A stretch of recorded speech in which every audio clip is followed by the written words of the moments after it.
नमस्कार मित्रांनो आणि माझ्या सर्व सहकाऱ्यांनो आणि सर्व जे ओळखीचे सर्वांनो. तर आज आम्ही तिरुमला बालाजी इथे काल आलेलो होतो. काल आम्ही 5 वाजता प्रवास चालू केलेला होता.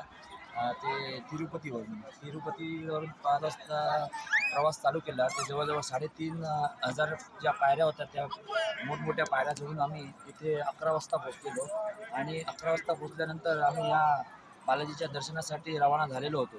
तर रवाना झाल्यानंतर आम्हाला सकाळीच दर्शन होणार असं वाटत होतं, पण घटस्थापना असल्यामुळे, दैविक कार्यक्रम असल्यामुळे, ते सकाळी आम्हाला दर्शन झालं नाही. तर ते दर्शन आम्हाला सकाळी 11 वाजून 10 मिनिटांनी झालेलं होतं. अशा प्रकारे आम्ही हे दर्शन पार पाडलेलं आहे. आणि हा एक रथ आहे. आता हा नवरात्रोत्सव असल्यामुळे हा रथाचं उद्या हे होणार आहे, रथ चालवणार आहे या देवस्थान कमिटी मेंबर. आणि हे तुम्ही बघू शकता, हे बालाजी टेम्पल, हे आजूबाजू बघा किती रोषणाईने, सुंदर असं हे रोषणाईने हे मंदिर सजवलेलं आहे. या ठिकाणी पूर्ण विद्युतीकरण म्हणजे लाईटिंग अशी जी केलेली आहे, एकदा बघितलं की बघतच राहावीशी असं वाटतंय. आणि हे जे एकदम सिस्टमॅटिक, खरोखरच हे भारतातलं एक मोठं देवस्थान म्हणायला हरकत नाही. कारण इथे एक सिस्टमॅटिक अशी पद्धतशीर जी भक्तगण येतात त्यांना काहीही त्रास न होता, कुठची देणगी अतिरिक्त न देता व्यवस्थित असं इथे ही देवाचं दर्शन घडतं आहे इथे.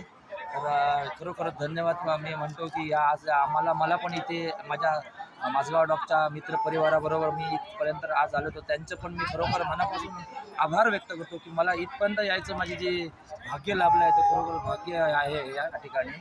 तर माझे कॅमेरामन अमोल वाल्लेकर आज या ठिकाणी तुम्हाला हे मी दाखवतो ना, याने आज या ठिकाणी माझी आज हे व्हिडिओ शूटिंग करताना खूप महत्त्वाची आता या ठिकाणी याने ही भूमिका पार पाडलेली आहे. तर तुम्हाला मी अमोल तुला एक रिक्वेस्ट करतो की आजूबाजूचा हे दाखवतो एरिया कसा आहे नीटनेटकं. मी जो बोलतोय ते प्रमाणे इथे जे आहे शिस्तबद्ध पद्धतीने लोक पण व्यवस्थित येतात, एका लाईनमध्ये येतात. आता आम्ही जेवण पण आलो तेव्हा तिथे पण तसंच होतं. जवळजवळ 1.5 ते 2 लाख माणसांची व्यवस्था एका टायमात येऊ शकतात अशा प्रकारे ते अरेंजमेंट होती आज आम्ही बघितलेली आहे. आणि खरोखरच या कमिटीला मानावं लागणार आहे की खूप सुंदर आणि नीटनेटकेपणाचं आज या ठिकाणी आम्हाला दर्शन झालेलं आहे.